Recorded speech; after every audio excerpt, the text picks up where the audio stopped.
Hi friends, welcome back to our channel. ನಾನು ನಿಮ್ಮ ಶಿಲ್ಪ. ನಾನು ಇವತ್ತಿನ ವಿಡಿಯೋದಲ್ಲಿ ಬಂದುಬಿಟ್ಟು ಬೆಂಡೆಕಾಯಿ ಚಟ್ನಿ ಮಾಡೋದನ್ನು ತೋರಿಸ್ತಾ ಇದ್ದೀನಿ. ಇದು ಮುದ್ದೆಗಾಗಲಿ, ಅನ್ನಕ್ಕಾಗಲಿ, ಚಪಾತಿಗಾಗಲಿ ಎಲ್ಲದಕ್ಕೂ ಸೂಪರಾಗಿರುತ್ತೆ. ಹಾಗೆ ಮಾಡೋದು ಕೂಡ ತುಂಬಾ ಸುಲಭ. ಹಾಗಿದ್ರೆ ಬನ್ನಿ ಇವತ್ತಿನ ವಿಡಿಯೋಗೆ ಬೇಕಾಗುವಂಥ ಇಂಗ್ರೀಡಿಯೆಂಟ್ಸು ಮಾಡುವ ವಿಧಾನ ನೋಡ್ಕೊಳ್ಳೋಣ. ಫ್ರೆಂಡ್ಸ್, ನೀವಿನ್ನೂ ನಮ್ಮ ಚಾನಲ್ಗೆ ಸಬ್ಸ್ಕ್ರೈಬ್ ಆಗಿಲ್ಲ ಅಂದರೆ ಈ ಕೂಡಲೇ ಸಬ್ಸ್ಕ್ರೈಬ್ ಆಗಿ, ಹಾಗೆ ಪಕ್ಕದಲ್ಲಿ ಬರೋ ಬೆಲ್ಲೈಕನ್ನ ಆನಲ್ಲಿ ಇಟ್ಕೊಳ್ಳಿ. ಫ್ರೆಂಡ್ಸ್, ಮೊದಲಿಗೆ ನಾನಿಲ್ಲಿ ಬೆಂಡೆಕಾಯಿ ನೋಡಿ ಈ ಥರ ಕಟ್ ಮಾಡಿ ಇದನ್ನು ನೀಟಾಗಿ ವಾಶ್ ಮಾಡಿ ಕಟ್ ಮಾಡಿ ತಗೊಂಡಿದ್ದೀನಿ. ಒಂದು 1/4 kg ಆಗೋಷ್ಟು ಬೆಂಡೆಕಾಯಿ ತೊಗೊಂಡಿದ್ದೀನಿ. ಟೊಮೊಟೊ ಒಂದು 3 ಟೊಮೊಟೊ ಈ ಥರ ಕಟ್ ಮಾಡಿ ಇಟ್ಕೊಂಡಿದ್ದೀನಿ. ಒಣಗಿದ ಮೆಣಸಿನ್ಕಾಯಿ ಒಂದು 8ರಿಂದ 10 ತೊಗೊಂಡಿದ್ದೀನಿ. ಒಂದು ಬೆಳ್ಳುಳ್ಳಿನ ಸಿಪ್ಪೆ ಬಿಡಿಸಿ ಇಟ್ಕೊಂಡಿದ್ದೀನಿ. ಒಂದು ಈರುಳ್ಳಿನ ಈ ಥರ ಕಟ್ ಮಾಡಿ ಇಟ್ಕೊಂಡಿದ್ದೀನಿ. ಹಾಗೆ 1 ಸ್ಪೂನು ಜೀರಿಗೆ, ಸ್ವಲ್ಪ ಸಾಸಿವೆ ತೊಗೊಂಡಿದ್ದೀನಿ. ಹಾಗೆ ಪುದೀನ ಸ್ವಲ್ಪ ತೊಗೊಂಡಿದ್ದೀನಿ, ಕೊತ್ತಂಬರಿ ಸ್ವಲ್ಪ, ಹಾಗೆ ಕರಿಬೇವು ಸ್ವಲ್ಪ ತೊಗೊಂಡಿದ್ದೀನಿ. ರುಚಿಗೆ ತಕ್ಕಷ್ಟು ಉಪ್ಪು, ಮಾಡೋದಕ್ಕೆ ಎಣ್ಣೆ ತೊಗೊಂಡಿದ್ದೀನಿ. ಈಗ ಸ್ಟವ್ ಮೇಲೆ ಬಾಣಲಿ ಇಟ್ಕೊಂಡು ಬಾಣಲಿಗೆ 1 ಸ್ಪೂನ್ ಎಣ್ಣೆ ಹಾಕ್ಕೊಂಡಿದ್ದೀನಿ.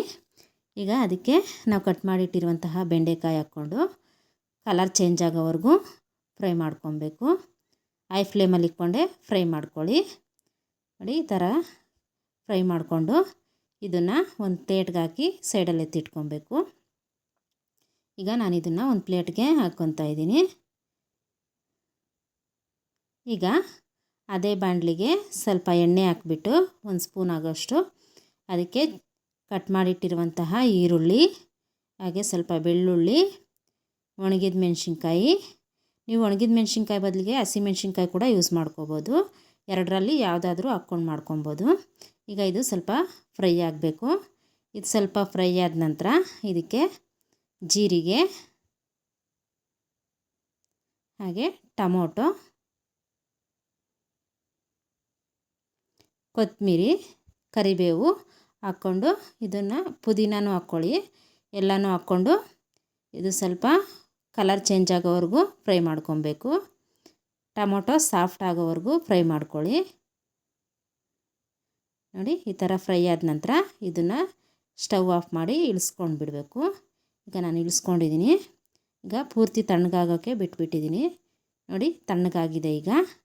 ಈಗ ಇದನ್ನು ಮಿಕ್ಸಿ ಜಾರಿಗೆ ಹಾಕ್ಕೊಂಡು ಇದಕ್ಕೆ ರುಚಿಗೆ ತಕ್ಕಷ್ಟು ಉಪ್ಪನ್ನು ಸೇರಿಸಿ ಇದನ್ನು ರುಬ್ಕೊಬೇಕು. ಈಗ ಇದನ್ನು ನಾನು ರುಬ್ಕೊಂಡ್ಬಂದಿದ್ದೀನಿ. ನೋಡಿ, ಈ ಥರ ರುಬ್ಕೊಂಡ ನಂತರ ಇದಕ್ಕೆ ಬೆಂಡೆಕಾಯಿ ಹಾಕ್ಕೊಬೇಕು.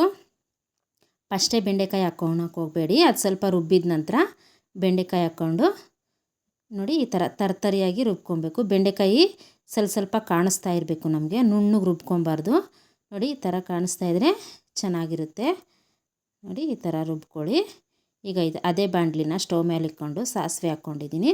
ಸಾಸಿವೆ ಸಿಡಿದ ನಂತರ ಇದಕ್ಕೆ ಎಣ್ಣೆ, ಹಾಗೆ ಈರುಳ್ಳಿ,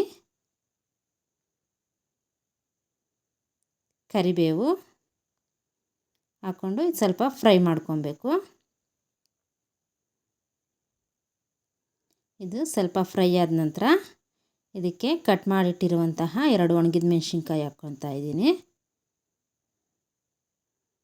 ಹಾಕ್ಕೊಂಡು ಈರುಳ್ಳಿ ಮತ್ತು ಕರಿಬೇವು ಎಲ್ಲ ಕಲರ್ ಚೇಂಜ್ ಆಗೋವರೆಗೂ ಫ್ರೈ ಮಾಡ್ಕೊಬೇಕು.